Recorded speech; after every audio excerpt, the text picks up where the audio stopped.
The festering insecurity ravaging Nigeria is pushing more prominent citizens and groups to cry out, saying enough is enough. In the latest of such cries is Jamaatul Nasrul Islam, JNI, the country's highest Islamic body under the leadership of the Sultan of Sokoto, Muhammad Sa'ad Abubakar III, urged the federal government to take the battle to the enclaves of the terrorists and bandits and deal decisively with them.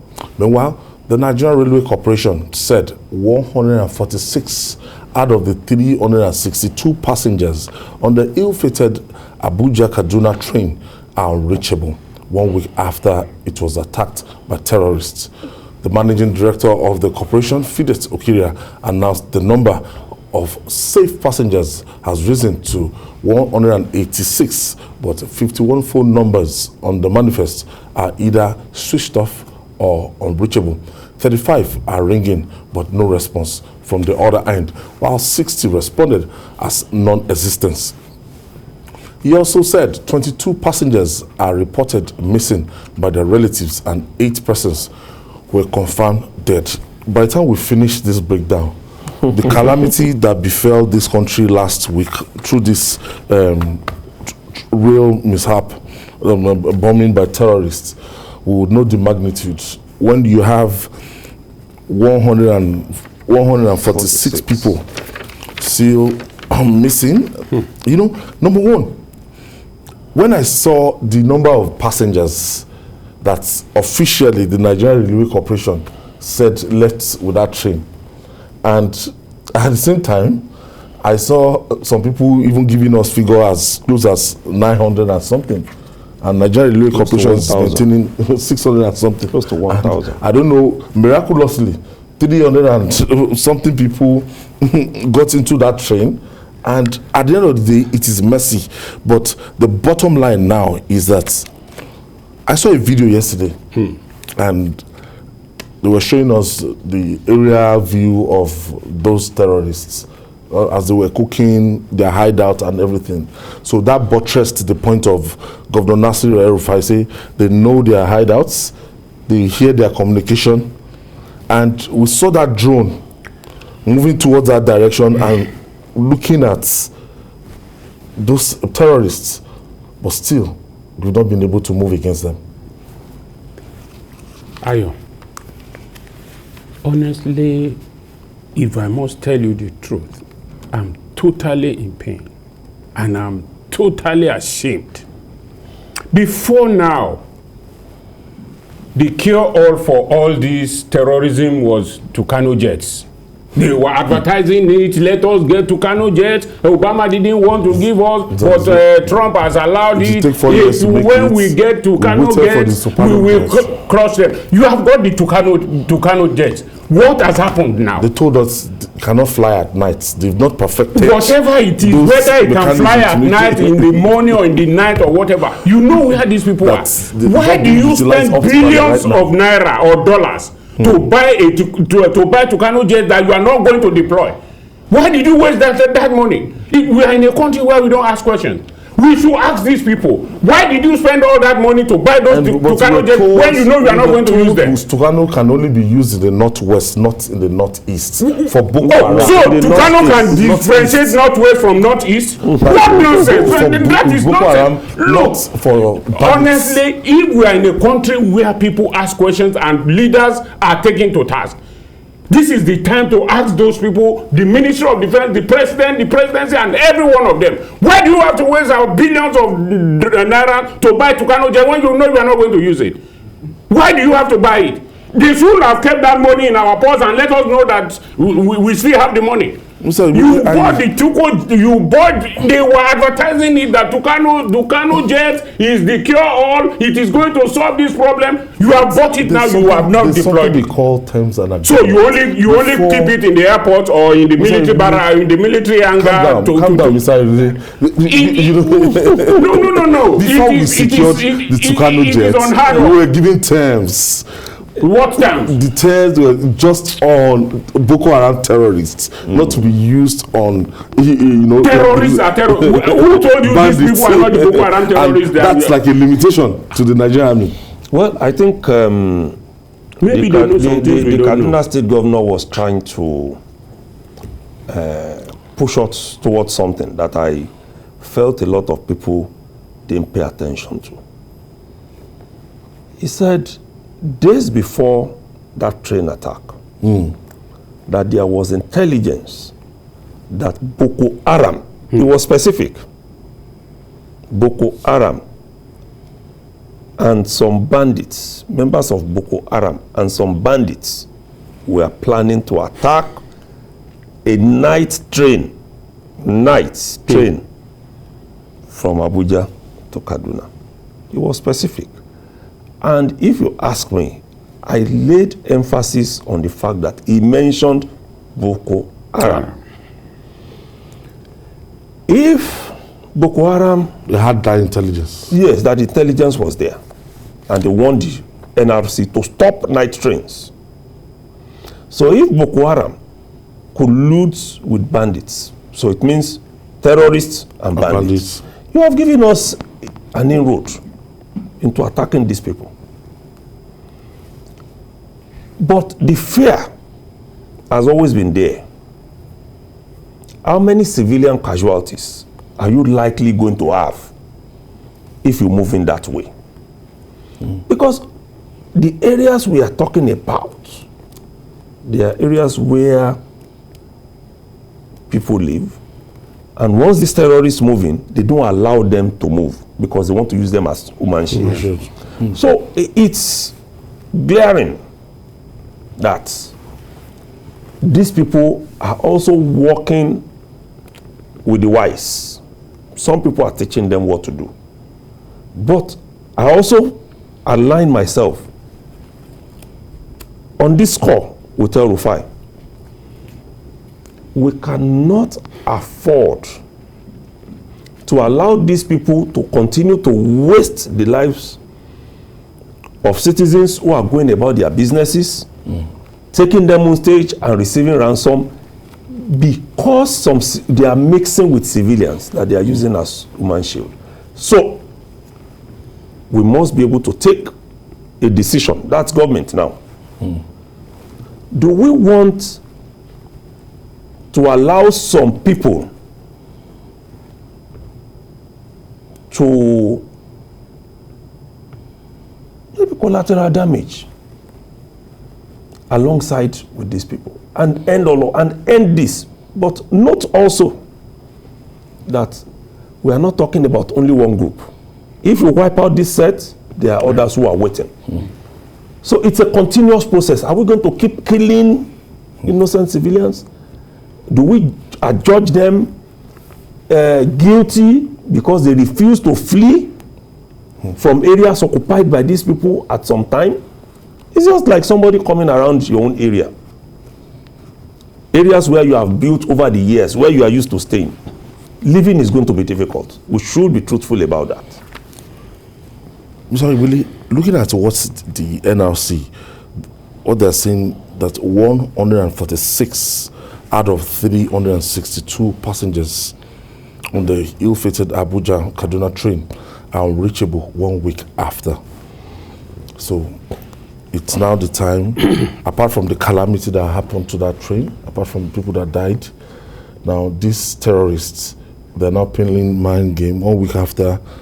Some of them may have reached out to these family members and they'll be demanding for huge ransom. And it's going to be a very, very, long transaction. 146 people. There are some things that I know because I've boarded that Kaduna Abuja train before, the same Lagos Ibadan. Before you board, there is a manifest. You must show an ID card that bears the name with which you want to buy the ticket. You have your own phone number and a relation's phone number. Next of kin. So what has happened to that? The Nigerian Railway Corporation has not told us, okay, if the phone number of the passenger is unreachable, have you been able to get to the next of kin to say that, okay, Mr. So and so, gave your phone number as his next of kin when he was boarding this train? Have you heard from him, or has he come back home, or whatever? So those are the gaps we need to fill up. And then, as it is with everything Nigerian, we must continue to obey rules. Sometimes, as I've said here before, some of the faults may not be with the government itself, because now you go to the train station you want to board. They ask you for your identification card. It doesn't have. Say, okay, stay one side. Then the person insists that no, I must go. Then the man behind, because he also wants to go, say, "Oh God, answer him now." And so we allow. You've left the main issue. You've left the main issue. No. Okay. I know what you're trying to talk about. We are talking about a very, very controversial case here. Yes. Now, in a situation whereby they say government, they don't have business in doing business, running business. Okay. Look at it. A lot of people will tell you that people that are involved in ticket racketeering, they've taken over the business of that train station. That is why NRCs can tell you 600 people on board, and at the end of the day, you have 900 people, 900 and something people on board. You don't have actual figure. And those tickets are not being purchased directly at the counter. That's the same. Okay. So, well, it's a major issue. And what you find out is that those who are the staff there at the train stations, they are the ones who are doing all of this. They perpetrate it. What they do, just like it used to happen with the airlines. Some people are holding the seats. They are also holding the tickets.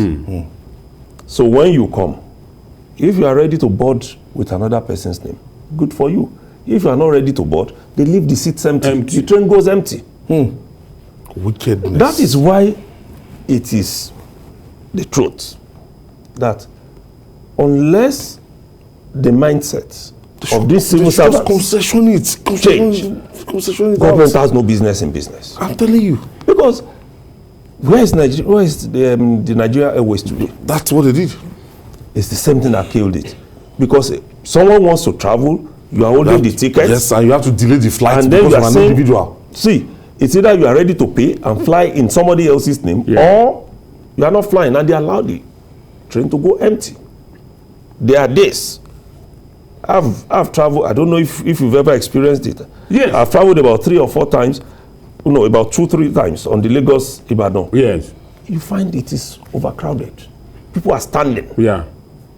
So who sold those tickets?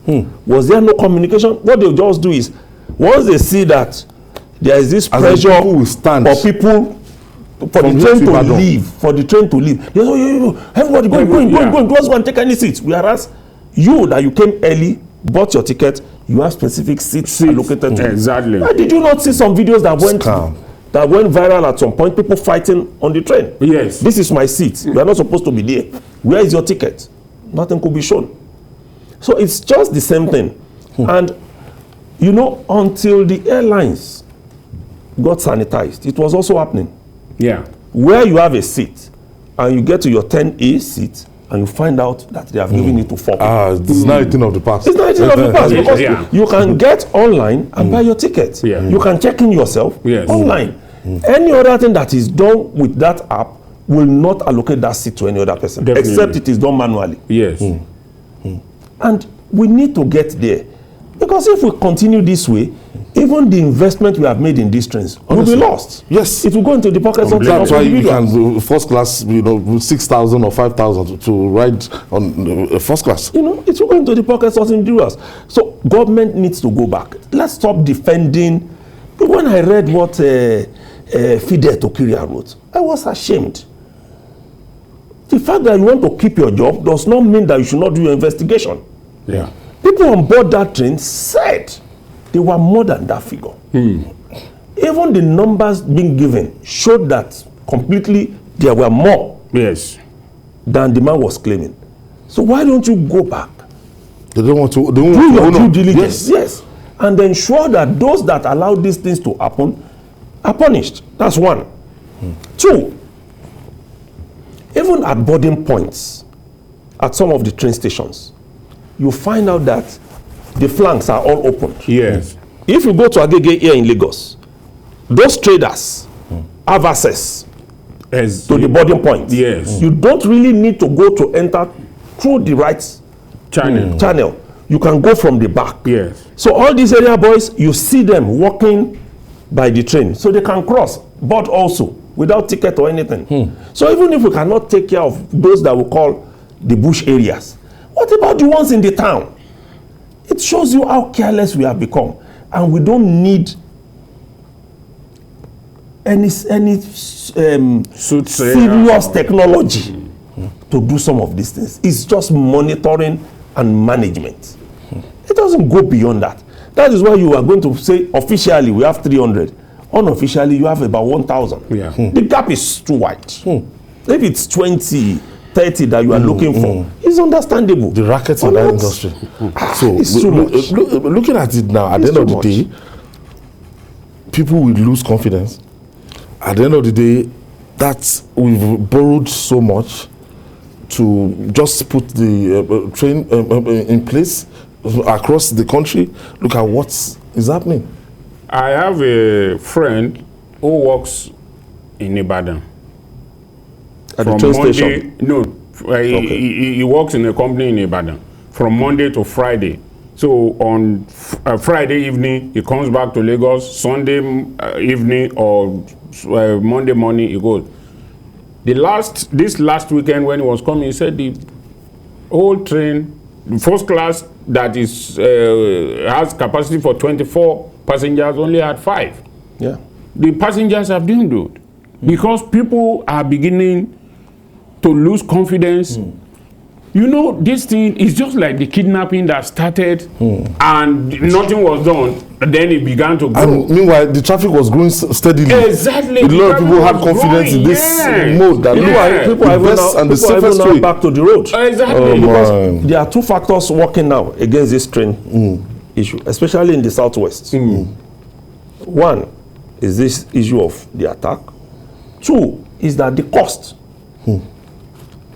If I go to Ojota to board a car where I don't have to queue, I don't have to do all of this, all they do is they provide me with a paper that they call the manifest, I fill in my name and all these other stuffs. That's what FRSC uses in tracing relatives of victims for you to know it is effective. That's why you see money being returned and all the rest. And I go with a car to Ibadan for 2,000 naira. Why do I have to go to the train station that will not even take me to my destination in Ibadan or close to it? That's why it's changing, and the road is getting better. From Lagos to Ibadan now, it's as... I have Ada calling us from Jos. Thank you for staying with us, Ada. So, please, I don't know where you are now, honestly speaking, because you're up here in terms of life. That's Nigeria for you. But all the same, I know you talked about Soludo. Let me tell you something. Soludo, what I advise I give him is that let him try and provide security. No amount of prayers without work. They work there. People don't come out on Monday. It's not because they don't want to come out. It's because there's no security for them. That is it. Then when it comes to the rail, no matter the technology they want to bring, I'm telling you, these bandits will just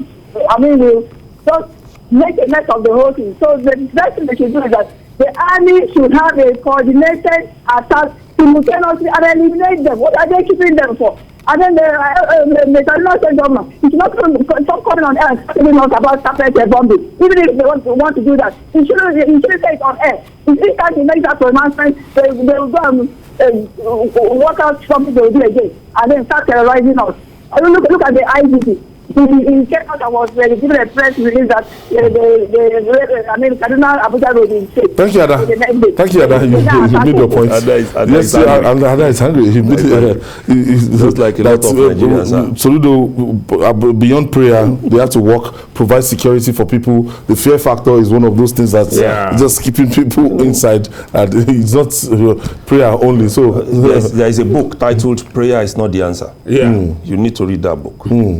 You can't have body odor and be praying to God. You need to enter into a store and buy yourself some roll-on and perfume. And get into the bedroom and take good bath. Take your bath 3-4 times in a day, where you have the time.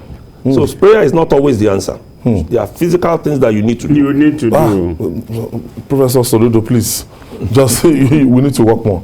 Work on it. See, restore people confidence and put in place security around Anambra State. And finally.